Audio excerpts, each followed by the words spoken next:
Hello guys, आज हम पढ़ेंगे पोलिनोमियल किसे बोलते हैं। देखो, पोलिनोमियल एक मैथमेटिक्स का एक ऐसा एक्सप्रेशन होता है जिसमें एक्स वाई जेड ऐसे वेरिएबल होते हैं, उसकी पावर होती है, कांस्टेंट होते हैं, प्लस माइनस मल्टीप्लिकेशन का कॉम्बिनेशन होता है।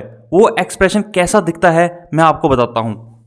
अगर हमारे पास कोई एक्सप्रेशन हो, for example 5x² plus 3x plus 2, इसको हम बोलेंगे पोलिनोमियल। इवन की सिंपल 9 है या 8 है, 7 है, उसको भी हम क्या बोलेंगे? पोलिनोमियल। क्यों? क्योंकि x raised for example x सिर्फ हमारे पास अगर 7 है तो इसको हम ऐसे भी तो लिख सकते हैं 7 into X raise to power 0।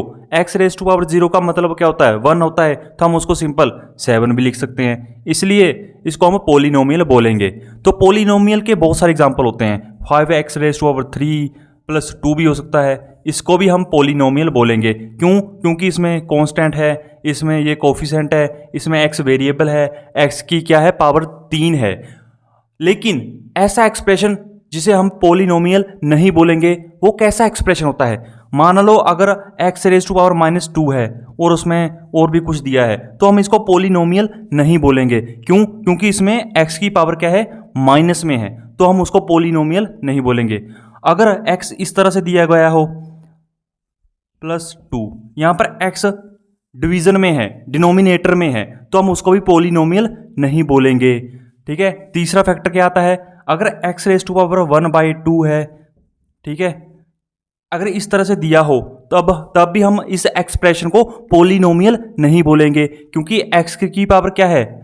Division में है, फैक्टर में है, तो x की पावर माइनस में नहीं होनी चाहिए, x की पावर फैक्टर में नहीं होनी चाहिए।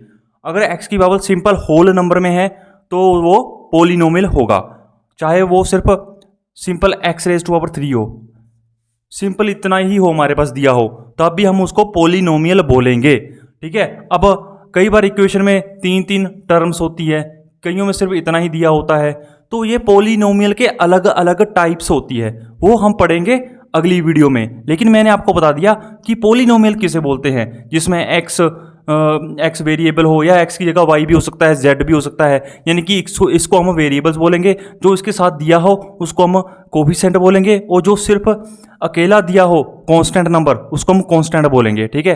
अब आगे इसके और भी सारे इसके रिलेटेड चीज़ें होती है। पोलिनोमियल इन टर्म्स क्या होती है, पोलिनोमियल की डिग्री क्या होती है, वो हम पढ़ेंगे अगली वीडियो में।